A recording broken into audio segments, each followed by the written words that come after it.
இந்த நாளை உலகம் முழுவதும் நினைவு கூறுகிறதான இந்த நேரத்தில் உங்களோடு கூட இணைந்து ஆண்டவரை துதிக்க, ஆண்டவரை பாட, வேத வசனங்களை தியானிக்க தேவன் தந்திருக்கிறதான இப்படிப்பட்டதான இந்த மாபெரும் ஸ்லாக்கியத்துக்காக தேவனுக்கு நான் நன்றி செலுத்துகிறேன்.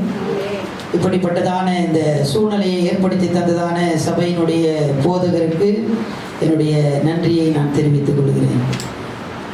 நான் ஊழியத்துக்கு அழைக்கப்பட்டு 26 ஆண்டு காலங்கள் ஆகிறது. 25 முடிந்து 26வது வருஷம் நடக்குது. நான் சென்னையில் இருக்கும்போது இந்த ஊழிய நாட்களில் ஒரு நாள் கூட ஞாயிற்றுக்கிழமை காலையில் வேறொரு சபைக்கு போனதே கிடையாது. எங்களுடைய சபைகளுக்கு நான் போயிருக்கிறேன். என்னுடைய சபை இல்லாமல் எங்களுடைய ஸ்தாபனத்தில் இருக்கிறதான சபைகளில் நான் போயிருக்கிறேன். தேவனுடைய வார்த்தையை பகிர்ந்திருக்கிறேன். ஆனால் முதல் முறையாக இன்னைக்கு தான் வேறொரு சபைக்கு காலை ஆராதனையில் பங்கு பெறும்படியாக ஆண்டவர் இப்படிப்பட்டதான ஒரு சூழ்நிலையை ஏற்படுத்தியிருக்கிறார். தேவனுக்கு நான் நன்றி செலுத்துகிறேன். இந்த காலை வேளையில் வர வேண்டும் என்று சொன்னபோது எனக்கு ஞாபகம் வந்ததெல்லாம் என்ன அப்படின்னு சொன்னால், இந்த காலை டிவோஷன் தான். இந்த காலை டிவோஷனில் உங்களோடு கூட இணைந்து இந்த ரோமர் புத்தகத்தை தியானிக்க, கலாத்தியர் புத்தகத்தை தியானிக்க தேவன் கிருபை பாராட்டினார். இந்த அநேக சபைகளுக்கு கிடைக்காத ஒரு ஸ்லாக்கியத்தை தேவன் இந்த சபைக்கு தந்திருக்கிறார். ஹல்லேலூயா. அது முக்கியம் இல்லை, அந்த மிகப்பெரிய ஒரு பாக்கியத்தை நீங்க பெற்றிருக்கீங்க. அதுல பங்கு பெறும்படியாக ஆண்டவர் எனக்கு ஒரு வாய்ப்பை கொடுத்தார்.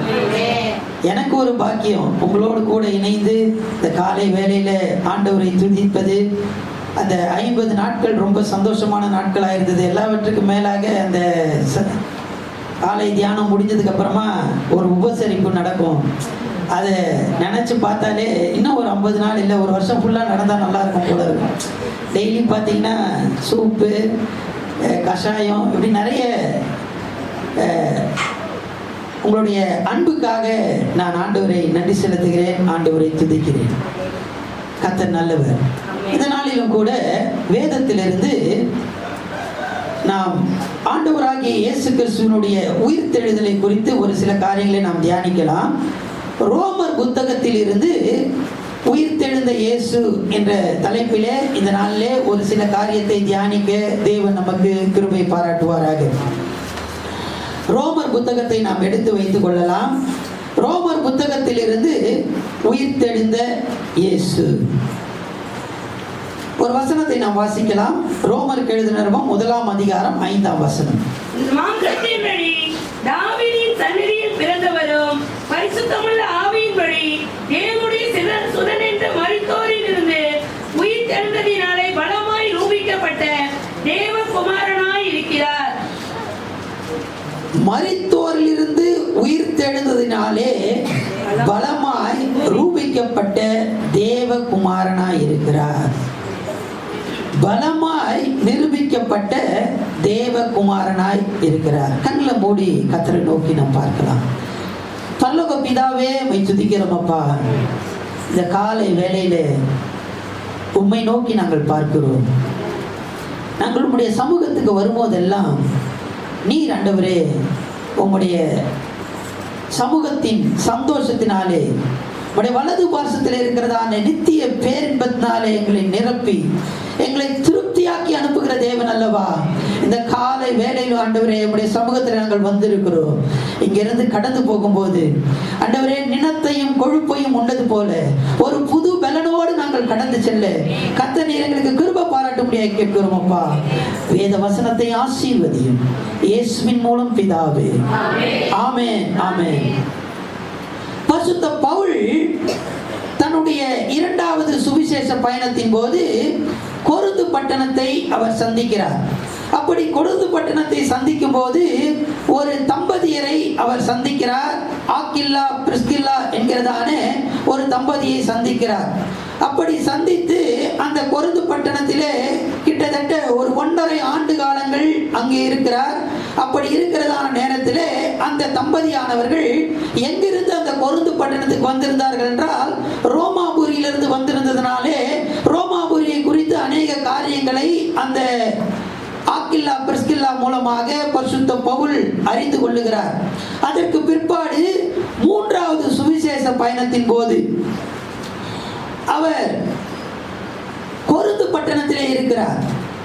மூன்றாவது சுவிசேஷ பயணத்தின் போது கொரிந்து பட்டணத்திலே காயு என்கிறதான ஒரு வீட்டிலே அவர் இருக்கிறார்.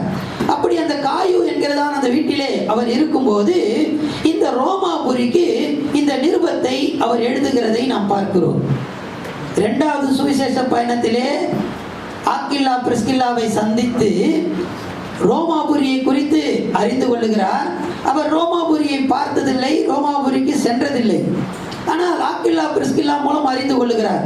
மூன்றாவது சுவிசேஷ பயணத்தின் போது கொரிந்து பட்டணத்திலே காயு என்பவனுடைய வீட்டிலே அவர் இருக்கும்போது இந்த நிருபத்தை அவர் எழுதுகிறதை பார்க்கிறோம். இந்த நிருபத்தினுடைய மூலம், இந்த நிருபத்தினுடைய முக்கியமான காரியம் என்னவென்றால் நீதிகரிக்கப்படுதல் என்பதை குறித்து அவர் இந்த நிருபத்திலே அந்த நீதிகரிக்கப்படுவதை முக்கியப்படுத்தி அவர் எழுதுகிறார். அப்படி எழுதி கொண்டு வரும்போது ஆண்டவராகிய இயேசு கிறிஸ்துவனுடைய உயிர்த்தெழுதலை குறித்து அவர் பேசுகிறதை நாம் பார்க்கிறோம். ஆண்டவராகிய இயேசு கிறிஸ்துவனுடைய உயிர்த்தெழுதலை 4 அதிகாரங்களிலே அவர் குறிப்பிடுகிறதை நாம் பார்க்கிறோம். முதலாம் அதிகாரத்திலே அவர் சொல்லுகிறதை நாம் பார்க்கிறோம். 4ஆம் அதிகாரம், 6ஆம் அதிகாரம், 8ஆம் அதிகாரம், இந்த 4 அதிகாரங்களிலே ஆண்டவராகிய இயேசு உயிர்த்தெழுந்ததை குறித்து பரிசுத்த பவுல் இந்த ரோமாபுரி இந்த சபைக்கு இந்த ரோமர் நிருபத்திலே அவர் குறிப்பிடுகிறதை நாம் பார்க்கிறோம். முதலாவதாக ஒரு சில காரியங்களை நம்ம நேரத்துக்கு ஏற்ற வண்ணமாக சுருக்கமாகவும் மிக விரைவாகவும் நாம் பார்க்க தேவன் நமக்கு கிருபை பாராட்டுவாராக. வாசித்ததான அந்த வேத வசனத்திலே சொல்லப்பட்டிருக்கிற காரியம் என்னவென்றால் ஆண்டவராகிய இயேசு உயிர்த்தெழுந்தார். அவர் உயிர்த்தெழுந்ததினாலே தேவகுமாரன் என்று அவர் நிரூபிக்கப்பட்டார். அந்த காலியான கல்லறை எதை சொல்லுகிறது என்றால் தேவகுமாரன் என்று சொல்லுகிறது. இந்த இயேசு ஆண்டவர் உயிரோடு எழுந்தார். இந்த இயேசு உயிரோடு எழுந்ததினாலே அவர் தேவகுமாரன் என்று நிரூபிக்கப்பட்டார் என்று நாம் பார்க்கிறோம். லூக்கா எழுதின சுவிசேஷம் எடுத்து வாசிக்க வேண்டாம். 1ஆம் அதிகாரத்திலே 32ஆம் வசனம் 35ஆம் வசனத்திலே தேவ தூதர்கள் ஆண்டவராகிய இயேசுவை பார்த்து சொல்லுகிறார்கள், உன்னதமானவருடைய குமாரன் என்று சொல்லுகிறார்கள். மத்தேயு 3ஆம் அதிகாரம் 17ஆம் வசனத்திலே தேவன் இயேசுவை குறித்து சாட்சி கொடுக்கிறார். என்ன சாட்சி கொடுக்கிறார் என்றால் நேசகுமாரன் என்று சாட்சி கொடுக்கிறார். அது மாத்திரமல்ல, பிசாசானவன் ஆண்டவராகிய இயேசு கிறிஸ்துவை குறித்து சொல்லும்போது என்ன சொல்கிறார் என்றால் தேவகுமாரன் என்று சொல்லுகிறதை நாம் பார்க்கிறோம்.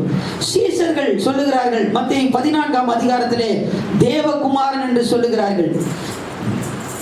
பேதுரு மத்தேயு 16ஆம் அதிகாரத்திலே சொல்லுகிறார், ஆண்டவராகிய இயேசு கிறிஸ்துவை பார்த்து தேவகுமாரன் என்று சொல்லுகிறதை நாம் பார்க்கிறோம்.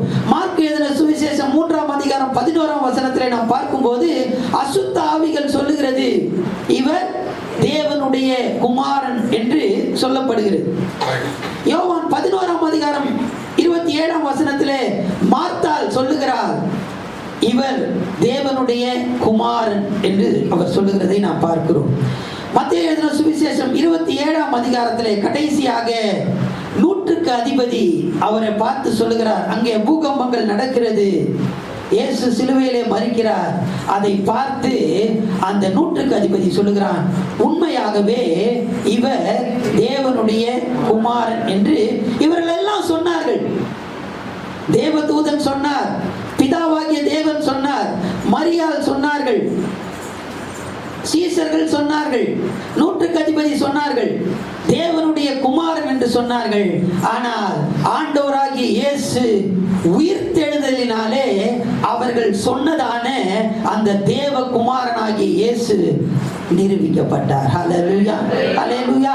அவர் உயிர்த்தெழாவிட்டால் அவர்கள் சொன்னதான அந்த தேவ குமாரனானது அப்படியே தான் இருந்திருக்கும். ஆனால் அவர் தேவ குமாரன் என்று நிரூபிக்கப்பட்டது எதனால் என்று சொன்னால் அவர் உயிர்த்தெழுந்ததினாலே. ஹல்லேலூயா, ஹல்லேலூயா. தேவ ஜனமே, ஆண்டவராகிய இயேசு மாத்திரம் உயிர்த்தெழாவிட்டால் இன்றைக்கு தேவ தேவகுமாரனாகிய இயேசு நிரூபிக்கப்பட்டிருக்க முடியாது. அந்த தேவகுமாரனாகிய இயேசுவை நாம் அனுபவிக்க முடியாது. நாம் எல்லாரும் இங்கே கூடி வந்திருக்க முடியாது. ஹல்லேலூயா. நம்ம எல்லாம் எங்கெங்கயோ பிறந்து எங்கெங்கயோ வளர்ந்து எப்படியோ இருந்தோம். ஆனா இன்றைக்கு நாம் ஒரு குடும்பமாக இன்றைக்கு கூடி வந்திருக்கோம் என்று சொன்னால் ஆண்டவராகிய இயேசு மரித்தோரில் இருந்து உயிரோடு எழுந்தார். ஹல்லேலூயா, ஹல்லேலூயா. அவர் மரித்தார், ஆனால் திரும்பமாக அவர் உயிரோடு எழுந்தார். ஹல்லேலூயா. அவர் உயிர் தெழுந்ததினாலே தேவகுமாரன் என்று அவர் நிரூபிக்கப்பட்டார். ஹல்லேலூயா.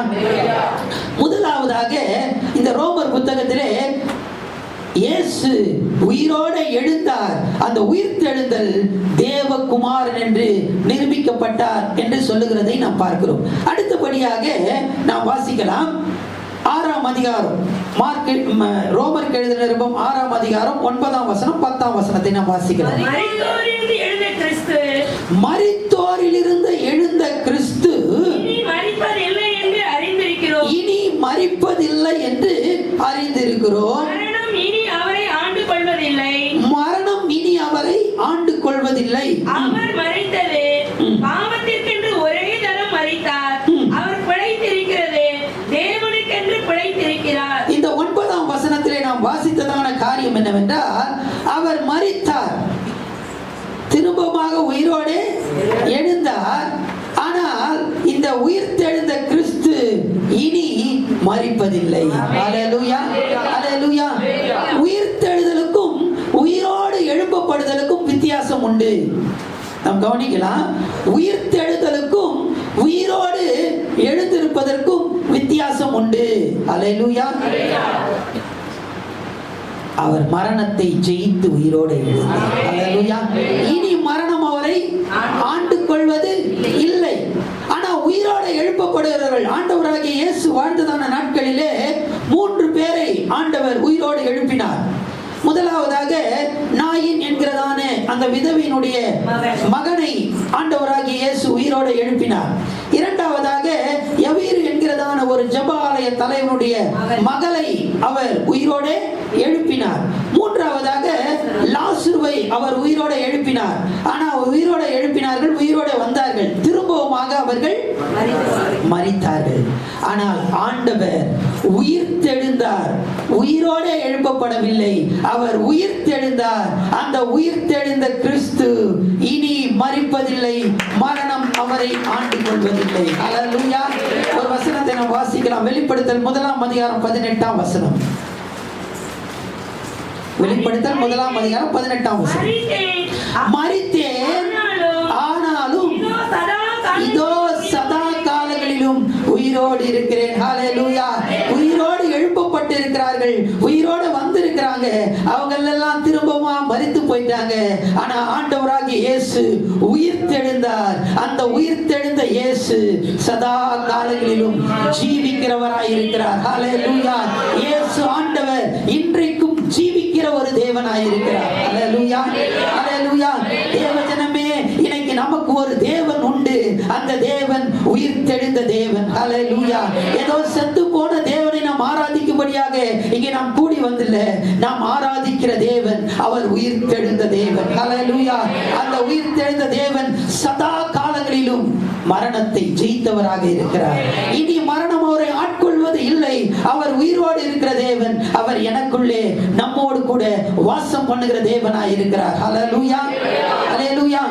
முதலாவதாக உயிர் தெழுந்த இயேசு தேவகுமாரன் என்று நிரூபிக்கப்பட்டார். இரண்டாவதாக உயிர் தெழுந்த இயேசு இனி அவர் மரிப்பதில்லை, மரணம் அவரை ஆண்டு கொள்வதில்லை. ஹல்லேலூயா. மூன்றாவதாக வாசிக்கலாம். 8ஆம் அதிகாரத்தினுடைய 11ஆம் வசனம். ரோமர் 8:11.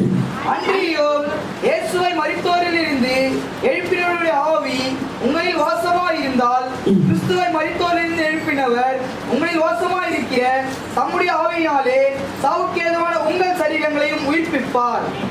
இந்த 11ஆம் வசனத்திலே கிறிஸ்துவை மரித்தோரிலிருந்து எழுப்பினவருடைய ஆவி உங்களில் வாசமாய் இருந்தால். இப்பொழுது ஒரு கேள்வி. ஆண்டவர் ஆண்டவராகிய இயேசு தேவகுமாரன் என்று நிரூபிக்கப்பட்டார் உயிர்த்தெழுதலினாலே. உயிர்த்தெழுந்த இயேசு இனி மரிப்பதில்லை, மரணம் அவரை ஆண்டு கொள்வதில்லை, அவர் ஜீவனோடு இருக்கிறார். எங்க இருக்கிறார்? உயிர்த்தெழுந்தார், உயிர்த்தெழுந்தார், ரொம்ப சந்தோஷம். உயிர்த்தெழுந்த இயேசு எங்கே இருக்கிறார்? அன்றைக்கு ஸ்திரீகள் கல்லறையிடத்திலே போகிறார்கள். போன போது அங்க தேவ தூதன் சொல்லுகிறான், அவர் இங்கே இல்லை, அவர் உயிர்த்தெழுந்தார். அவர் சொன்னபடியே உயிர்த்தெழுந்தார். உயிர்த்தெழுந்த இயேசு எங்கே இருக்கிறார்? அவர் இங்கே இல்லை, அவர் உயிர்த்தெழுந்தார். அப்படி என்றால் அந்த உயிர்த்தெழுந்த இயேசு எங்கே இருக்கிறார் என்றால் எங்கே இருக்கிறார்? அல்லேலூயா. சபையிலே இருக்கிறார். வாசிக்கலாம் ஒரு வசனத்தை. வெளிப்படுத்தின விசேஷம் 2ஆம் அதிகாரத்தினுடைய முதல் வசனத்தை வாசிக்கலாம். எபேசு சபையின் தூதனுக்கு நீ எழுத வேண்டியது என்னவெனில், 7 நட்சத்திரங்களை தம்முடைய வலது கரத்தில் ஏந்திக் கொண்டு 7 பொன் குத்துவிளக்கு. குத்துவிளக்கு என்றால் அது சபையை குறிக்கிறது. அதுக்கு முன்பதாக இருக்கதான 1ஆம் அதிகாரத்தினுடைய கடைசி வசனத்தை நீங்க பார்த்தீங்கன்னு சொன்னா குத்துவிளக்கு சபையை குறிக்கிறது என்று அங்க போடப்பட்டிருக்கிறது. அந்த சபையிலே வாசிக்கலாம், தம்முடைய வலது கரத்தில் ஏந்திக் கொண்டு குத்து விளக்கின் மத்தியிலே உலாவிக் கொண்டிருக்கிறார். யார் உலாவிக் கொண்டிருக்கிறார் என்றால் ஆண்டவராகிய இயேசு, மகிமை அடைந்த இயேசு, இந்த உயிர்த்தெழுந்த இயேசு சபை நடுவே உலாவிக் கொண்டிருக்கிறார். ஹல்லேலூயா. ஆண்டவராகிய இயேசு 12 வயதிலே போதகர்கள் நடுவிலே அவர் பிரசங்கம் பண்ணி கொண்டிருந்தார். 12 வயதிலே கல்வாரியிலே சிலுவையிலே அடிக்கப்படும் போது கல்வர்கள் நடுவிலே அவர் சிலுவையிலே அறையப்பட்டார். இப்ப உயிர்த்தெழுந்த இயேசு எங்கே இருக்கிறார் என்று சொன்னால் சபையின் நடுவிலே இருக்கிறார். ஹல்லேலூயா, ஹல்லேலூயா. சபை என்பது இப்படி ஒரு கட்டிடம் அல்ல, நாம் கூடி வருகிறதான ஒரு இடம். ஹல்லேலூயா. சபையின் நடுவிலே. சபை என்று சொல்லும் போது சர்ச் என்று நாம் சொல்லுகிறோம். சர்ச்சினுடைய ஸ்பெல்லிங் பார்த்தீங்கன்னா CHURCH, சர்ச் அப்படின்னு சொல்றோம். இப்ப சபையின் நடுவிலே அப்படின்னும் போது அந்த சர்ச்சுக்கு நடுவில் இருக்கிற வார்த்தை என்னது? எழுத்துக்கள் you are the temple of God. Hallelujah. நீங்கள் தான் தேவனுடைய.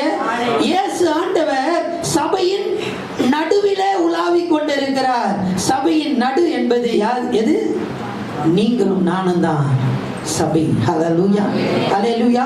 நீங்களே தேவனுடைய ஆலயமாய் இருக்கிறீர்கள். நாம் தேவனுடைய ஆலயமாய் இருக்கிறோம். இப்பொழுது உயிர்த்தெழுந்த இயேசு எங்கே அவர் இருக்கிறார்? எங்கே உலாவிக் கொண்டிருக்கிறார் என்றால் எனக்குள்ளே அவர் உலாவிக் கொண்டிருக்கிறார். ஹல்லேலூயா, ஹல்லேலூயா. இந்த உலாவிக் கொண்டிருக்கிற இயேசு என்ன செய்கிறார் என்றால் வாசிக்கலாம். 11ஆம் வசனம், 8ஆம் அதிகாரம் 11ஆம் வசனம். இயேசுவை மரித்தோரிலிருந்து எழுப்பினவருடைய ஆவி உங்களில் வாசமாய் இருந்தால், கிறிஸ்துவை மரித்தோரிலிருந்து எழுப்பினவர் உங்களில் வாசமாய் இருக்கிற நம்முடைய ஆவியினாலே சாவுக்கு ஏதுவான உங்கள் சரீரங்களை உயிர்ப்பிப்பார். சாவுக்கு ஏதுவான உங்கள் சரீரங்களை அவர் உயிர்ப்பிப்பார். ஹல்லேலூயா, ஹல்லேலூயா. இன்னைக்கு தேவ ஜனமே வியாதியோடு பலவீனத்தோடு ஏதோ சுகவீனத்தோடு நீங்க வந்திருக்கிறீங்கன்னு சொன்னா இன்னைக்கு ஆண்டவர் உங்களை பார்த்து சொல்லுகிறதான காரியம், ஆண்டவருடைய உயிர்த்தெழுதல் வல்லமை உங்களுக்குள்ளே இருக்கிறது.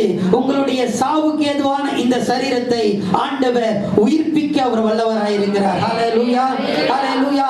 தேவ ஜனமே, ஆண்டவர் உயிர்த்தெழுந்தார். அந்த உயிர்த்தெழுந்த இயேசு இனி மரிப்பதில்லை, மரணம் அவரை ஆண்டு கொள்வதில்லை. அந்த உயிர்த்தெழுதல் வல்லமை உனக்குள்ளே இருக்கிறது. தேவ ஜனமே, அந்த உயிர்த்தெழுதல் வல்லமை உனக்குள்ளே என்ன செய்ய போகிறது என்றால் அது சாவுக்கு ஏதுவான உன்னுடைய பலவீனங்கள், உன்னுடைய சுகவீனங்கள் எல்லாவற்றையும் மாற்றி உன்னை உயிர்ப்பிக்க அது வல்லதாக இருக்கிறது. ஹல்லேலூயா. எத்தனை பேர் நம்புறீங்க? எல்லா கரங்களை உயர்த்தி ஆண்டவரே என்னை உயிர்ப்பியும் என்று சொல்லலாமா?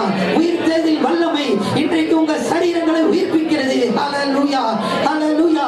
தேவ ஜனம், எந்த சூழ்நிலையில் நீங்கள் வந்திருந்தாலும் பரவாயில்லை, உங்களுடைய எல்லா பலவீனங்கள், எல்லா சுகவீனங்கள், எவ்வளவு நாள் நீங்க எதிர்பார்த்து கொண்டிருக்கிறதான இந்த சுகத்தை தேவன் சாவுக்கு ஏதுவான இந்த சரீரத்தை அவர் உயிர்ப்பிக்க அவர் வல்லவராயிருக்கிறார். ஹல்லேலூயா, ஹல்லேலூயா.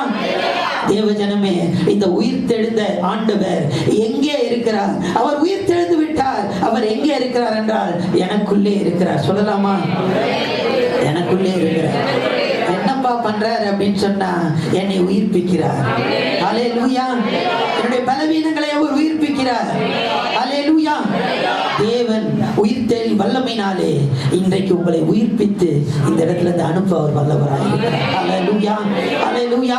தேவனுக்கு மகிமை உண்டாவதாக. அடுத்தபடியாக 4வது வாசிக்கலாம். ரோமருக்கு எழுதின நிருபம் 6ஆம் அதிகாரம் 10ஆம் வசனம் 11ஆம் வசனத்தை வாசிக்கலாம். ரோமர் 6, 10, 11. அவர் மரித்தது பாவத்துக்கு என்று ஒரே தரம் மரித்தார். அவர் பிழைத்திருக்கிறார், உயிர் தெழுந்திருக்கிறார்.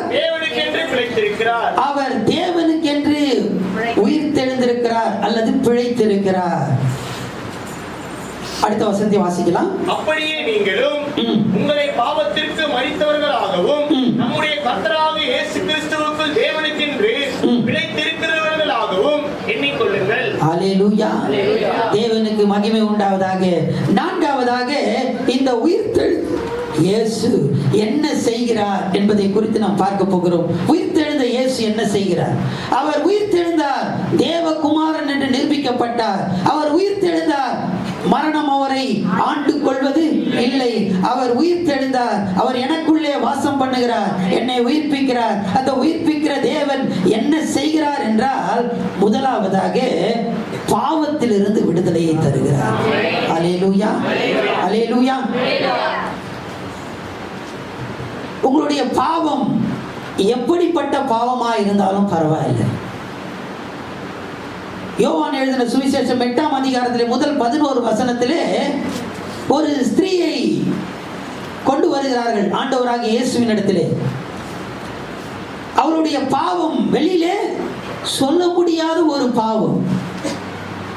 நியாயப்பிரமாணத்தின்படி அப்படிப்பட்ட பாவத்தை செய்தவர்கள் கல்லெறிந்து கொல்லப்பட வேண்டும். எல்லாரும் கைகளிலே கற்களோடு வருகிறார்கள். எவ்வளவு பெரிய பாவமா இருந்தாலும் பரவாயில்ல, ஆண்டவர் சொல்லுகிறார், நானும் உன்னை ஆக்கினைக்குள்ளாக தீர்ப்பதில்லை. உனக்கு ஒரு ரட்சிப்பு உண்டு. உன்னுடைய பாவம் எப்படிப்பட்ட பாவமா இருக்கலாம். ஒருவேளை யாருக்கும் தெரியாதுங்க, நான் சர்ச்சைக்கு வந்துட்டு இருக்கேன், நான் பாவத்தில் இருக்கிறேன் அப்படின்ற நிலைமையில் இருக்கீங்களா? உங்களுடைய பாவம் எப்படிப்பட்ட பாவமா இருந்தாலும், உங்கள் பாவம் சிவேர் என்று இருந்தாலும் அதை வெண்பஞ்சையை போல மாற்ற, உங்களுக்கு ஒரு விடுதலையை கொடுக்க, பாவத்திலிருந்து இனி நான் உங்களை ஆக்கினைக்குள்ளாக தீர்ப்பதில்லை, உங்களுக்கு ரட்சிப்பை நான் கொடுக்கிறேன் என்று ஆண்டவர் உங்களுடைய பாவங்களை மன்னிக்க, அதை மாற்ற அந்த உயிர்த்தெழுதலின் வல்லமை இன்றைக்கும் உண்மையுள்ளதாயிருக்கிறது. ஹல்லேலூயா. ஹல்லேலூயா. இந்த உயிர்த்தெழுந்த இயேசு என்ன செய்கிறார் என்றால், பாவத்திலிருந்து எனக்கு விடுதலை தருகிறார். ஹல்லேலூயா. உங்க பாவம் எப்படி பெரிய பாவமா இருந்தாலும் அதற்கு ஒரு விடுதலை உண்டு. உயிர்த்தெழுந்த இயேசு உங்க பாவத்திலிருந்து விடுதலையை கொடுக்க வல்லவர். ஹல்லேலூயா. ஹல்லேலூயா. அடுத்தபடியாக, எப்படிப்பட்ட சூழ்நிலையில வேணா நீங்க இருக்கலாம். லூக்கா எழுதின சுவிசேஷம் 22ஆம் அதிகாரம் 41ஆம் வசனத்தை வாசிக்கலாம். லூக்கா 22:41. அவர்களை விட்டு கல்லெறி தூரம் அப்புறம் போய் முழங்காற்படியிட்டு. மன்னிக்கவும், 23ஆம் அதிகாரம் 43ஆம் வசனம். 23. இயேசு அவனை நோக்கி, இன்றைக்கு நீ என்னோடு கூட பரதீசில் இருப்பாய் என்று. இன்றைக்கு நீ என்னுடனே கூட பரதேசில். 42 வாசிங்க. இயேசுவை நோக்கி, ஆண்டவரே, நீர் உம்முடைய ராஜ்யத்தில் வரும்போது அடியேனை நினைத்தருளும் என்றான். அடுத்த வசனம் வாசி. 43. இயேசு அவனை நோக்கி, இன்றைக்கு நீ என்னோடு கூட பரதீசில் இருப்பாய் என்று மெய்யாகவே உனக்கு சொல்லுகிறேன் என்றார். 41. நாமோ நியாயப்படி தண்டிக்கப்படும். நாம் நடப்பித்தவைகளுக்கு தக்க பலனை அடைகிறோம், இவரோ தகாத ஒன்றையும் நடப்பிக்கவில்லையே என்று அவனை கடிந்து கொண்டு. இப்போ அவன் ஆண்டவரிடத்துல மன்னிப்பு கேட்கிறான்.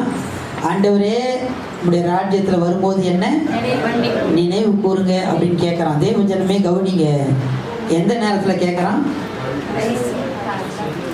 கடைசி நேரம். இவன் மரிக்க போகிறான்.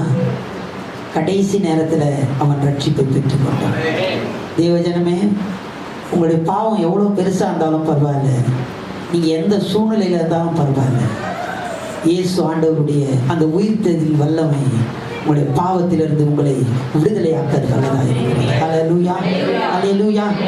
உங்களுடைய பாவம் எவ்வளவு பெரிய, எப்படிப்பட்ட பாவமா இருக்கலாம், சின்ன சின்ன காரியமா இருக்கலாம் அல்லது பெரிய காரியமா இருக்கலாம், இயேசு ஆண்டவர் இன்றைக்கு அவருடைய உயிர்த்தெழுதலின் வல்லமையினாலே அவர் பிழைத்திருக்கிறார், அவர் உயிர்த்தெழுந்திருக்கிறார். அந்த உயிர்த்தெழுதலின் வல்லமை உங்களுடைய பாவங்களை சுத்திகரிக்க அது வல்லதாக இருக்கிறது. உங்கள் பாவங்களை மாற்றி உங்களுக்கு ரட்சிப்பை கொடுக்க அது வல்லதாக இருக்கிறது. ஹல்லேலூயா. கல்வன் கேட்டது போல, ஆண்டவரே எனக்கு இறங்க, ஆண்டவரே இந்த பாவ பிரச்சனையிலிருந்து எனக்கு ஒரு விடுதலையை தாங்க ஆண்டவரே என்று சொல்லி உண்மையாக நீங்க கேட்பீங்கன்னு சொன்னா, நீங்க எப்படிப்பட்ட பாவத்துல இருந்தாலும் பரவாயில்ல, எப்படிப்பட்ட சூழ்நிலையில நீங்க இருந்தாலும் பரவாயில்ல, உங்க சூழ்நிலை ஒரு கிரிட்டிக்கலான ஒரு சூழ்நிலையா இருக்கலாம், அவலமான கவலை நிறைந்த ஒரு சூழ்நிலையா இருக்கலாம், கடைசி சூழ்நிலையா இருக்கலாம், எப்படிப்பட்ட சூழ்நிலையா இருந்தாலும் இயேசு ஆண்டவர் அவருடைய உயிர்த்தெழுதலின் வல்லமை பாவத்திலிருந்து விடுதலையாக்க அது வல்லமை உள்ளதாக இருக்கிறது. ஹல்லேலூயா, ஹல்லேலூயா. தேவஜனமே, பாவத்திலிருந்து விடுதலையாக்க ஒரே தேவன் நமக்கு இருக்கிறார், அந்த தேவன் ஆண்டவராகிய இயேசு. ஹல்லேலூயா. அடுத்தபடியாக ரட்சிப்பை பெற்றுக் கொண்டோம். அடுத்தபடியாக வாசிக்கலாம் 6ஆம் அதிகாரம் 4ஆம் வசனம். ரோமர் 6ஆம் அதிகாரம் 4ஆம் வசனம். மேலும் பிதாவின் மகிமையினாலே கிறிஸ்து மரித்தோரிலிருந்து எழும்பப்பட்டது போல நாமும் புதிதான ஜீவனுள்ளவர்களாய் நடந்து கொள்ளும்படிக்கு அவருடைய மரணத்துக்குள்ளாக்கும் ஞானஸ்தானத்தினாலே கிறிஸ்துவுடனே கூட அடக்கம் பண்ணப்பட்டோம். கிறிஸ்துவுடனே கூட அடக்கம் பண்ணப்பட்டோம். மேலும் பிதாவின் மகிமையினாலே கிறிஸ்து மரித்தோரிலிருந்து எழுப்பப்பட்டது போல நாமும் புதிதான ஜீவனுள்ளவர்களாக, புதிதான ஜீவன். இயேசு மரித்தோரிலிருந்து எழுப்பினார், அவர் உயிர்த்தெழுந்தார். அந்த உயிர்த்தெழுதலினாலே எனக்கு ஒரு புதிய ஜீவன் அல்லது ஒரு புதிய ஆரம்பம், என்னுடைய வாழ்க்கையிலே ஆண்டவர் ஒரு புதிய துவக்கத்தை அவர் கொடுக்கிறார். ஹல்லேலூயா, ஹல்லேலூயா. இயேசு ஆண்டவர் பாவத்திலிருந்து விடுதலையை தருகிறார். ஆமென். இன்றைக்கு அநேகர் பாவத்திலிருந்து விடுதலையை பெற்றுக் கொண்டார்கள், ரட்சிக்கப்பட்டு விட்டோம். நம்ம எல்லாம் ரட்சிக்கப்பட்ட கூட்டம். அல்லேலூயா சொல்லலாமா? அல்லேலூயா. ஆனா ரட்சிக்கப்பட்டவர்கள் அநேகர் புதிய வாழ்க்கையை தொடங்காமல் இருக்கிறாங்க. ரட்சிக்கப்படுவது மாத்திரம் அல்ல கிறிஸ்தவ ஜீவியம், ரட்சிக்கப்படுவது மாத்திரம் கிறிஸ்தவ ஜீவியம் அல்ல. ஆனா ரட்சிக்கப்பட்ட பிற்பாடு ஒரு வாழ்க்கை உண்டு. அந்த புதிய ஆரம்பத்தை நாம் ஆரம்பிக்க வேண்டும். இந்த இடத்துல ஞானஸ்தானத்தை குறித்து சொல்லப்படுகிறது. மரித்து திரும்பமானது உயிரோடு எழுந்திருக்கும் போது ஒரு புதிய தொடக்கம். ஹல்லேலூயா. ஒரு புது ஜீவன், ஒரு புது வாழ்க்கை உண்டாகிறது. ஹல்லேலூயா. உயிர்த்தெழுந்த இயேசு இந்த காலை வேளையிலே உங்கள் வாழ்க்கையிலே ஒரு புதிய துவக்கத்தை அவர் கொடுக்கிறார். ஹல்லேலூயா. புதிய ஆரம்பம். ரட்சிக்கப்பட்டு இருக்கலாம், இயேசுவை நீங்க ஏற்றுக்கொண்டு இருக்கலாம். அது மாத்திரம் இல்லைங்க, அது மாத்திரம் இல்லை, உங்க வாழ்க்கையிலே ஆண்டவர் ஒரு புதிய துவக்கத்தை கொடுக்க வல்லவராய் இருக்கிறார். உயிர்த்தெழுந்த இயேசு உங்க வாழ்க்கையில ஒரு புது துவக்கத்தை தருகிறார். சகேயு மரத்து மேல இருக்கிறான். ஆண்டவராகிய இயேசு அவனை தேடி வந்தார். அவனை குறித்து சொல்ற, சீக்கிரமா இறங்கி வா, நான் உங்க வீட்டுக்கு வரணும்னு சொல்லி வீட்டுக்கு கூட்டிட்டு போறான். வீட்டுக்கு போய் சொல்றான். ஆண்டவர் சொல்றாரு, என்ன சொன்னா? ஆண்டவர் என்ன சொன்னார்? இன்றைக்கு இந்த வீட்டுக்கு ரட்சிப்பு வந்தது, ரட்சிப்பு வந்துருச்சு. அதோட நிக்கல. அதுக்கப்புறமா அவன் சொல்றான், அவனுடைய புது வாழ்க்கை ஆரம்பிக்கிறது. நான் யார்கிட்டனா ஏதாவது வாங்கியிருந்தேன்னா அதை நாளத்தனையா திரும்ப தருகிறேன். ஹல்லேலூயா, ஹல்லேலூயா. தேவஜனமே, ரட்சிப்போடு நிற்கிறது நம்முடைய வாழ்க்கை அல்ல, புதிதான ஒரு ஜீவன், புதிதான வாழ்க்கை. இந்த உயிர்த்தெழுதலின் வல்லமை உங்களுக்கு என்னத்தை கொடுக்கிறது என்றால் புதிய ஒரு ஆரம்பத்தை கொடுக்கிறது. சகேயுடைய வாழ்க்கையில ஒரு புதிய தொடக்கம். அநேகர் உண்டு, அநேக காரியத்தை சொல்ல முடியும். யோவான் எழுதின சுவிசேஷம் 4ஆம் அதிகாரத்தோட 26ஆம் வசனம். எகிப்திலிருந்து வெளில வந்தா எங்க போனாங்க? எகிப்திலிருந்து வெளியில வந்துட்டாங்க. எங்க இருந்தாங்க? சொல்லுங்களேன் சத்தமா. வனாந்தரத்திலே இருந்தார்கள். தேவ ஜனமே, எகிப்து என்பது பாவ வாழ்க்கை. எகிப்திலிருந்து ஆண்டவர் ரட்சித்தார். எப்படி ரட்சித்தார் என்றால், ஓங்கிய புயத்தினாலும் பலத்த கரத்தினாலும் ஆண்டவர் அவர்களை ரட்சித்தார். ரட்சித்து வெளியில வந்துட்டாங்க. வந்த உடனே அவங்க எங்க போல? கானானுக்குள்ள போகலங்க. ஒரு புதிய தொடக்கத்தை அவங்களால தொடங்க முடியல. வெளியில வந்தாங்க, அது ஒரு அனுபவம். ஆனா கானானுக்குள்ளே போவது, கானானுக்குள் பிரவேசிப்பது, வாக்குத்தத்தங்களை சுதந்தரித்துக் கொள்வது, அது ஒரு புதிய தொடக்கம். அல்லேலூயா, அல்லேலூயா. தேவஜனமே, ரட்சிக்கப்பட்டு இருக்கிறோம் உண்மைதான்.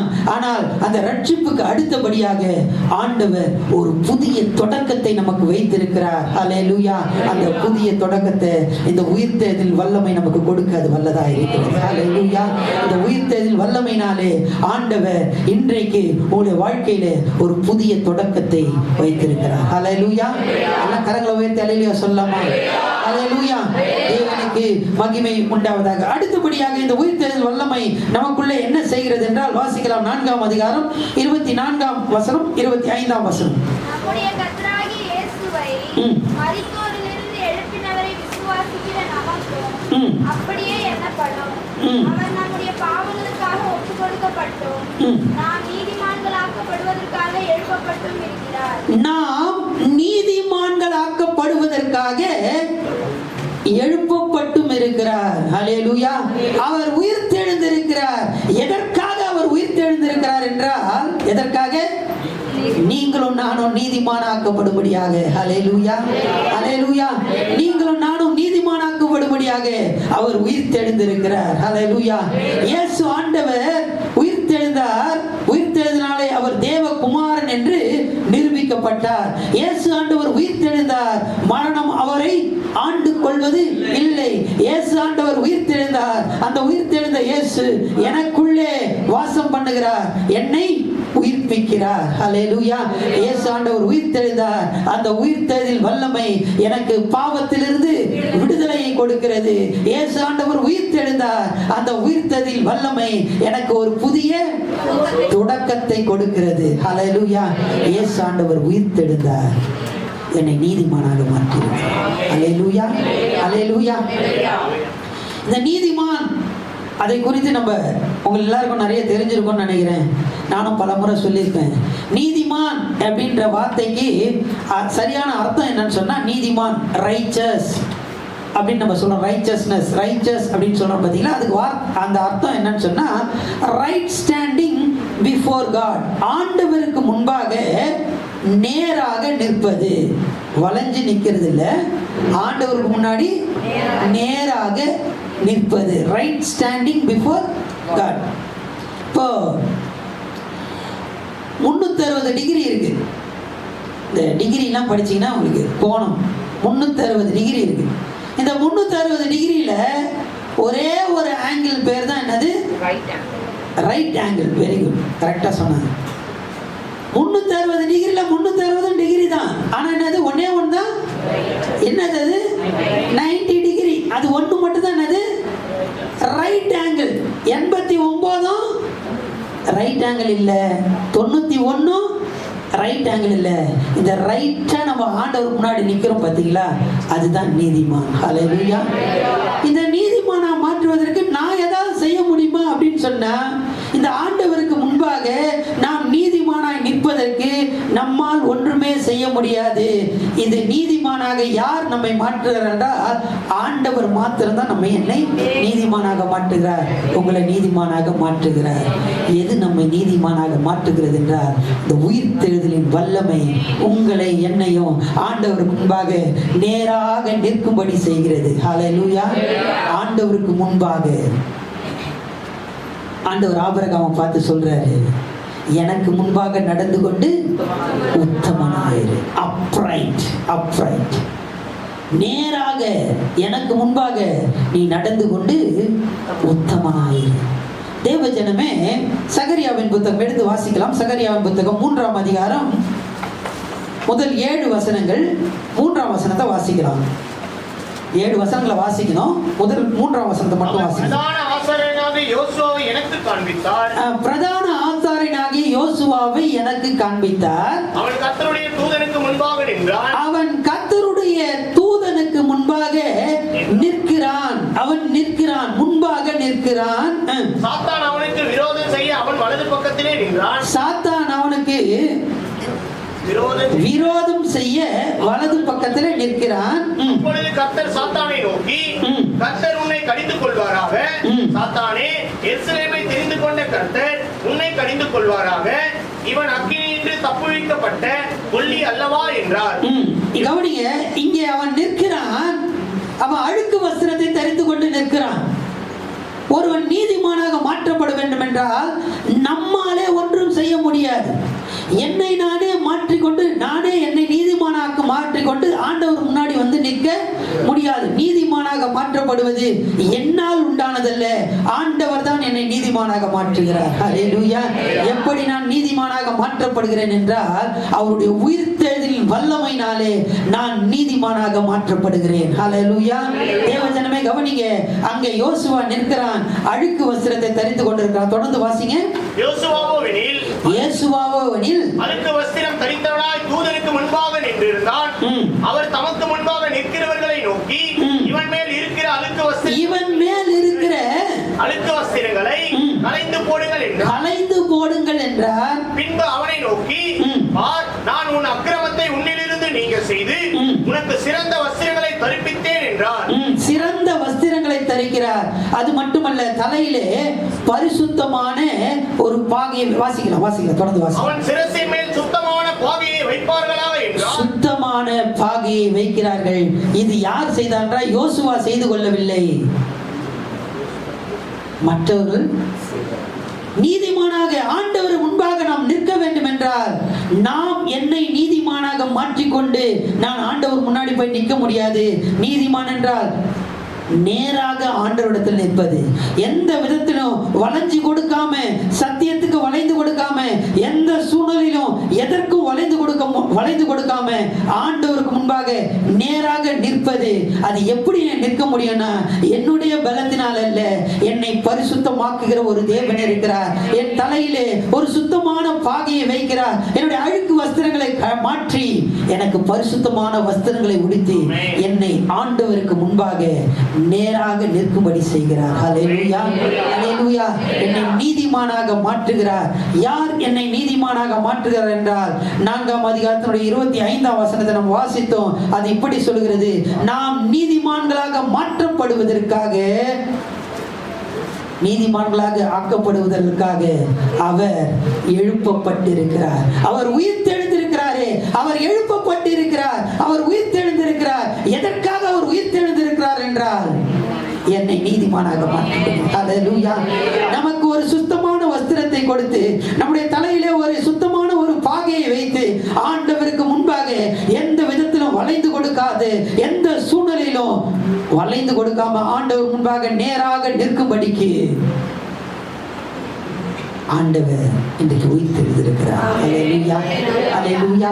அந்த உயிர்த்தெழுதல் வல்லமை ஆண்டவருக்கு முன்பாக என்னை நீதிமானாக நிறுத்துகிறது. அல்லேலூயா. தேவனுக்கு மகிமை உண்டாவதாக. அடுத்தபடியாக 8ஆம் அதிகாரம் 34ஆம் வசனத்தை நாம் வாசிக்கலாம். 8ஆம் அதிகாரம் 34ஆம் வசனம். ஆக்கினைக்குள்ளாக தீர்க்கிறவன் யார்? கிறிஸ்துவே மரித்தார், அவரே எழுந்தும் இருக்கிறார். இந்த எழுந்ததான உயிர்த்தெழுந்ததான இயேசு எங்கே இருக்கிறார்? தேவனுடைய வலது பாரிசத்திலும் இருக்கிறார். முதல்ல பார்த்தோம் எங்க இருக்கிறான்னு, சபை நடுவில். சபை நடுவுனானது நான் தான். எனக்குள்ளே அவர் என்ன பண்றார்? வாசமாயிருக்கிறார். இப்ப இந்த வசனத்தை வாசிக்கலாம். அவரே தேவனுடைய வலது பார்சத்தில் அல்ல, வாசிங்க, வலது பாரிசத்திலும் இருக்கிறார். எனக்குள்ளே இருக்கிறார். இந்த ஆண்டவர் எங்கே இருக்கிறார்? எங்கேயும் இருக்கிறார். ஆண்டவருடைய உயிர்த்தெழுந்த இயேசு எங்கே? அவர் எழுந்தாரே, அந்த உயிர்த்தெழுந்த இயேசு எங்கே இருக்கிறார் சொன்னா வலது பார்சத்தில் இருக்கிறார். ஹல்லேலூயா. பிதாவா பிதாவினுடைய வலது பார்சத்துல இருக்கிறார். எதுக்குப்பா அவர் வலது பார்சத்துல இருக்கிறார் சொன்னா எதுக்காக இருக்கிறார்? நமக்காக வேண்டுதல் செய்கிறவரும் அவர். நமக்காக வேண்டுதல் செய். தேவ ஜனமே, உங்களுக்காக வேண்டுதல் செய்யும்படியாக இயேசு ஆண்டவர் வலது பார்சத்தில் இருக்கிறார். இந்த இயேசு எப்படிப்பட்டவர் என்றால் உயிர்த்தெழுந்த இயேசு. ஆமென். உயிர்த்தெழுந்த இயேசு எங்க இருக்கிறாரு? வலது பார்சத்திலும் இருக்கிறார். உங்களுக்காக வேண்டுதல் செய்து கொண்டிருக்கிறார். ஹல்லேலூயா. தேவ ஜனமே, நீங்க ஜெபிக்கிறீங்க. நல்ல கவனிங்க. இந்த சபையை குறித்து எனக்கு ஓரளவுக்கு தெரியும், ரொம்ப தெரியாது, ஓரளவுக்கு தெரியும். இந்த சபை ஜெபிக்கிற சபை. ஹல்லேலூயா. நீங்க ஜெபிக்கிறீங்க, நீங்க கீழே ஜெபிக்கிறீங்க, மேல உங்களுக்காக ஒருத்தர் ஜெபிக்கிறார். இந்த உயிர்த்தெழுந்த இயேசு இப்ப எங்கப்பா இருக்கிறான்னு சொன்னா மேல உங்களுக்காக ஜெபித்து கொண்டு இருக்கிறார். கீழே நீங்க ஜெபிக்கிறீங்க ஜெபிக்கிறீங்க ஜெபிக்கிறீங்க, நல்லதுதான். இந்த ஜெபத்தை காட்டிலும் இங்க இந்த ஜெபத்துக்கு ஜெயம், இந்த ஜெபத்துக்கு பதில் வரணும்னு சொன்னா மேல இருந்து நமக்காக ஒரு வேண்டுதல் செய்து கொண்டு இருக்கிறார். அந்த இயேசு எப்படிப்பட்டவர்னா உயிர்த்தெழுந்த இயேசு. ஹல்லேலூயா, ஹல்லேலூயா. எல்லாருக்கும் தெரிஞ்ச சம்பவம், நேரம் கடந்து போய் விட்டது. நான் ஒரு சில காரியத்தை மாத்திரம் சொல்லி நான் முடிக்கிறேன். யாத்திராகமத்தின் புத்தகம் 17ஆம் அதிகாரம் எடுத்து வாசிக்க வேண்டாம். அங்கே நாம் பார்க்கிறோம், அமலேக்கியர் யுத்தம் பண்ண வருகிறார்கள். அமலேக்கியரோடு யுத்தம் நடக்கிறது. அந்த நேரத்தில் மோசே சொல்லுகிறான், யோசுவாவை பார்த்து சொல்லுறான், யோசுவாவே நீ போய் யுத்த மக்களை கூட்டிக் கொண்டு அமலேக்கியரோடு யுத்தம் பண்ணு.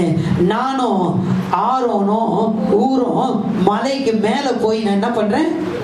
கைகளை உயர்த்துகிறேன். மோசே சொல்லுகிறான், நான் மேல போறேன். அப்போ ஊர் என்ன பண்றான்னா, ஒரு கல்லை எடுத்து வந்து போட்டு அதுல மோசையை உட்கார வச்சு இந்த பக்கம் ஒருத்தரும் அந்த பக்கம் ஆரோனும் சேர்ந்து என்ன பண்றாங்க? தூக்கி பிடிக்கிறாங்க. கவனிங்க, இப்ப யுத்தம் நடக்கிறது, யுத்தத்துல ஜெயம் வருகிறது. இந்த ஜெயத்துக்கு காரணம், கீழே யுத்தம் நடக்குது. யோசுவா யுத்தம் பண்ணுறான், மிகப்பெரிய யுத்த வீரன். ஜான் மெக்காத்தர் என்கிறதான ஒரு தேவ மனிதன் இப்படியா சொல்கிறார், உலகத்தில் தோன்றினதான கிரேட் ஜெனரல், அதாவது யுத்த வீரர்கள்ல யோசுவாவும் ஒருத்தன் அப்படின்னு சொல்லி அவர் சொல்றார். அப்படி மிகப்பெரிய ஒரு யுத்த வீரன், அதாவது உலகத்துல தோன்றினாங்க பாத்தீங்களா, யாரெல்லாம் இருக்கா? ஹிட்லர் இருக்காரு. அந்த மாதிரி மிகப்பெரிய யுத்த வீரர்கள்ல யோசுவாவும் ஒருத்தன் அப்படின்னு சொல்லி ஜான் மெக்காத்தர் சொல்றார். கவனிங்க, அப்படிப்பட்டதான யுத்தம் கீழே நடக்குது. ஆனா மிகப்பெரிய யுத்த வீரன் யுத்தத்தை செய்து கொண்டிருக்கிறார். ஜெயம் வர்றது வராது யார் கையில இருக்கு? எங்க இருக்கு? மேல மோசேயினுடைய கரத்துல இருக்குங்க. அல்லேலூயா. தேவ ஜனமே, இன்றைக்கு கீழே இருந்து நீங்க ஜெபிக்கிறீங்க, ரொம்ப நல்லது. இந்த ஜெபத்துக்கு வெற்றி, இந்த ஜெபத்துல நீங்க போராடி கொண்டிருக்கீங்களே, இந்த போராட்டத்துல வெற்றி வேணும்னு சொன்னா உயிர்த்தெழுந்த இயேசு எனக்காக பரிந்து பேசி கொண்டிருக்கிறார். அந்த இயேசு பரிந்து பேசுகிறது நிமித்தமாக தான் கீழே நாம் பண்றதான அந்த ஜெபத்துக்கு பதிலை ஆண்டவர் கொடுக்கிறார். அல்லேலூயா. கீழே நான் ஜெபிக்கிறேங்க, அமலேக்கியரோடு யுத்தம் பண்ணி கொண்டு இருக்கிறேன். அந்த அமலேக்கியர்னா அர்த்தம் என்ன அப்படின்னு சொன்னா, வார் லைக் பீப்புள், போராடுகிற மக்கள். சும்மாவே இவங்க வருவாங்க, இஸ்ரவேலர் அமைதியா இருக்கிறாங்க, அமலேக்கியர் என்ன பண்றாங்க? வீணா வலிய வந்து வம்பு இழுக்கிறவங்க தான் இந்த அமலேக்கியர். இன்னைக்கு நிறைய நேரத்தில் பாருங்க, நம்ம பாட்டு அமைதியா இருப்போம், பிரச்சனை நம்ம தேடி நம்ம ஜெபிக்கிறோம் ஜெபிக்கிறோம் ஜெபிக்கிறோம், போராடுகிறோம். தேவ ஜனமே, போராடி போராடி போராடி தேவையில்லாத பிரச்சனை உங்க வாழ்க்கையில வந்து கொண்டு இருக்கிறதா, அது எல்லாத்தையும் ஜெயிக்கணும்னு சொன்னா கீழே இருந்து நாம் ஜெபிக்கிறோம். இது நல்லது. ஆனா இந்த ஜெபத்துக்கு நம்ம பதிலை, வெற்றியை நாம் பெற்றுக்கொள்ள வேண்டும் என்றால், எனக்காக ஒரு தேவன், உயிர்த்தெழுந்த இயேசு பிதாவினுடைய வலது பாசத்திலிருந்து எனக்காக ஒரு வேண்டுதல் செய்து கொண்டு இருக்கிறார். ஹல்லேலூயா. இந்த உயிர்த்தெழுந்த இயேசு எனக்காக என்னங்க பண்றான்னு சொன்னா, நீ கீழே ஜெபிக்கிறப்பா நல்லதுதான், ஆனா உனக்காக நான் ஜெபித்து கொண்டு இருக்கிறேன். ஹல்லேலூயா. பிதாவினுடைய வலது பாசத்திலே எனக்காக அவர் விண்ணப்பம் பண்ணி கொண்டு இருக்கிறார். ஹல்லேலூயா. தேவஜனமே, இயேசு ஆண்டவர் உயிர்த்தெழுந்தார். இந்த உயிர்த்தெழுந்த இயேசு தேவகுமாரன் என்று நிரூபிக்கப்பட்டார். இந்த உயிர்த்தெழுந்த இயேசு மரிப்பதில்லை, மரணம் அவரை ஆண்டு கொள்வதில்லை. அடுத்தபடியாக இந்த உயிர்த்தெழுந்த இயேசு எங்கே இருக்கிறார் என்றால் எனக்குள்ளே வாசமாயிருக்கிறார். இந்த உயிர்த்தெழுந்த இயேசு எனக்கு ரட்சிப்பிலிருந்து விடுதலையை கொடுக்கிறார். இந்த உயிர்த்தெழுந்த இயேசு எனக்கு ஒரு புதிய தொடக்கத்தை கொடுக்கிறார். இந்த உயிர்த்தெழுந்த இயேசு என்ன செய்கிறார் என்றால் என்னை நீதிமானாக மாற்றுகிறார். இந்த உயிர்த்தெழுந்த இயேசு என்னை ஜெயிக்கும்படியாக, நான் ஜெயிக்கும்படியாக, அமலேக்கரோடு யுத்தம், போராட்டம் போராட்டம், எத்தனை போராட்டங்க, இந்த போராட்டம் போராட்டம் போராட்டம், இந்த போராட்டத்திலிருந்து ஜெயிக்கும்படியாக எனக்காக ஒருவர் வேண்டுதல் செய்து கொண்டிருக்கிறார். அல்லேலூயா. வெள்ளிக்கிழமை அன்னைக்கு ஆராதனை முடிச்சுட்டு நான் வீட்டுக்கு வந்தேன். கொஞ்ச நேரம் ரெஸ்ட் எடுக்கலான்னு அப்படி இருந்தேன். உடனே ஒரு ஃபோன் வந்துச்சு. என்ன சொன்னால், ஒரு சபையில் 2 நாளாக ஒருத்தர் உடம்பு முடியல. அவர் தான் வந்து முக்கியமானவர் அந்த சபையில். போவி சர்ச்சில் இருக்கிறவங்களாம் ஃபோன் பண்ணி கேட்குறாங்க, அவர் தான் கம்யூனியன் கொடுக்கணும். உடம்பு சரியில்லையே, நாளைக்கு வந்துடுவீங்களா? கண்டிப்பாக நான் வந்துடுவேன் அப்படின்னாரு. வெள்ளிக்கிழமை காலையில் பார்த்தீங்கன்னா அவர் உடம்பு சரியில்லை, ஹாஸ்பிட்டலில் அட்மிட் பண்ணிட்டாங்க. கை கால் விழுந்து போச்சு. நான் சர்ச்சில் இருப்பேன்னு சொல்லி காலையில் எனக்கு எதுவும் ஃபோன் பண்ணல. மத்தியானம் சாயந்தரமாக ஃபோன் பண்ணாங்க. நான் போய் அவங்கள பார்க்குறேன். ஜிஹெச்சில் அவங்கள அட்மிட் பண்ணியிருந்தாங்க. உடனே நான் கிளம்பி போனேன். போய் அவங்கள போய் பார்த்தேன். அவங்க சொன்ன காரியம் என்னென்னா, பல போராட்டம், பல பிரச்சனை அவங்களுடைய குடும்பத்தில். வியாதியின் மேலே வியாதியின் மேலே வியாதி. திடீரென்று இவர் தான் தகப்பனார், கை கால் விழுந்து போச்சு. அப்போ அவங்க சொன்னதான ஒரு வார்த்தை என்னென்னா, எங்கள் வாழ்க்கை இப்படியே போயிடுமா? போராட்டம் போராட்டம் போராட்டம் போராட்டம், என் வாழ்க்கை இப்படியே போயிடுமா? அப்படிப்பட்ட சூழ்நிலையில் நீங்கள் இருக்கிறீங்கன்னு சொன்னால், உங்களுக்காக உயிர்த்தெழுந்த இயேசு பிதாவின் வலது பார்சத்திலே வேண்டுதல் செய்து கொண்டிருக்கிறார். அல்லேலூயா, அல்லேலூயா. அவர் உங்களை கைவிட மாட்டாருங்க. உங்களுக்காக நீங்க போராடுறீங்களே, இந்த போராட்டத்துக்காக நீங்க யோசித்து கொண்டு எப்படி இது முடியும், எப்படி இது சாத்தியம், என்ன சுற்றி இருக்கிறவங்களாம் என்ன ஒரு மாதிரி சொல்றாங்களே, எப்படி நடக்கும் என்று யோசித்து கலங்கி கொண்டு இருக்கிறீங்களா? உங்க போராட்டத்துக்கு, உங்க கவலைக்கு, உங்களுடைய கலக்கத்திற்கு ஆண்டவர் அந்த உயிர்த்தெழுந்த இயேசு பிதாவின் வலது பாசத்திலிருந்து வேண்டுதல் செய்து கொண்டிருக்கிறார். அல்லேலூயா, அல்லேலூயா. தேவனுக்கு மகிமை உண்டாவதாக. கடைசியாக ஒரு காரியத்தை சொல்லி நான் முடிக்கிறேன். 8ஆம் அதிகாரத்தினுடைய 11ஆம் வசனம். 8ஆம் அதிகாரத்தினுடைய 11ஆம் வசனம். அன்றியும் இயேசுவை மரித்தோரிலிருந்து எழுப்பினவருடைய ஆவி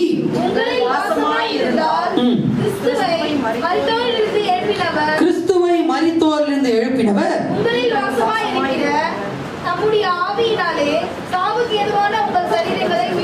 இந்த வசனத்தை நம்ம வாசித்தோம். கடைசியாக உயிர்த்தெழுதல் நமக்கு என்னத்தை கொடுக்கிறது என்று சொன்னால், ஒரு நம்பிக்கையை கொடுக்கிறது. அல்லேலூயா. ஒரு நாள் நாம் உயிர்த்தெழுவோம். அல்லேலூயா. மரித்தவர்கள் உயிர்த்தெழுவார்கள். கிறிஸ்தவத்தினுடைய மிக பெரிய, மிக முக்கியமான ஒரு நம்பிக்கை என்னவென்றால், ஒரு ஜீவனுள்ள நம்பிக்கை, லிவிங் ஹோப். ஒரு அசாதாரண ஒரு நம்பிக்கை என்னவென்றால், இயேசு மரித்தார், அவர் உயிரோடு எழுந்தார். அதே போல நாமும் உயிரோடு எழுப்புவோம். நாமும் உயிரோடு எழுப்பப்படுவோம். ஒருவேளை உங்களுடைய சொந்தங்களை நீங்க இழந்து போயிருக்கீங்களா? நமக்கு ஒரு நம்பிக்கை உண்டு. நான் கடந்த 2 மாதத்துக்கு முன்னாடி எங்கள் தகப்பனாரை நான் இழந்து போனேன். பல நேரங்களில் எங்கள் தகப்பனாருக்கு அதிகமான வயது, அதனால எல்லாம் சொல்லுவாங்க வயசாயிடுச்சு அப்படின்னு சொல்லி.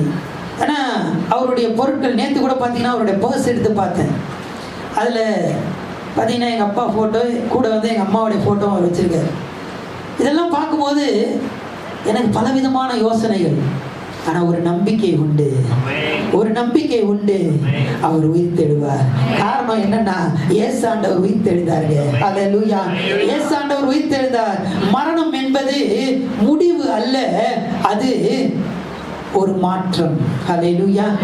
இன்னைக்கு இங்க இருக்கிறாருங்க, இன்னைக்கு இங்க மரிச்சிட்டாரு, அவர் இன்னொரு இடத்துக்கு போயிருக்கிறார். அல்லேலூயா. மரணம் என்பது முடிவு அல்ல, அது ஒரு மாற்றம். இப்படிப்பட்டதான நம்பிக்கை எது நமக்கு கொடுக்கிறது என்றால், இயேசு ஆண்டவருடைய உயிர்த்தெழுதல். அவர் உயிர்த்தெழுந்தார். எனக்கு ஒரு நம்பிக்கை இருக்கிறது, நானும் உயிர் தெழுவேன். ஹல்லேலூயா, ஹல்லேலூயா. தேவஜனமே, நம்ம எல்லாம் கண்களை மூடி கர்த்தரை நோக்கி பார்க்கலாம்.